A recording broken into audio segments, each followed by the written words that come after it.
Breathing through the mouth causes dry mouth, which increases the risk of mouth and throat infections and reduces the sense of taste.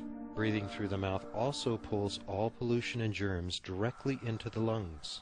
Dry, cold air in the lungs makes the secretions thick, slows the cleaning cilia, and slows down the passage of oxygen into the bloodstream. Ignoring nasal allergies increases the chance that you will develop asthma.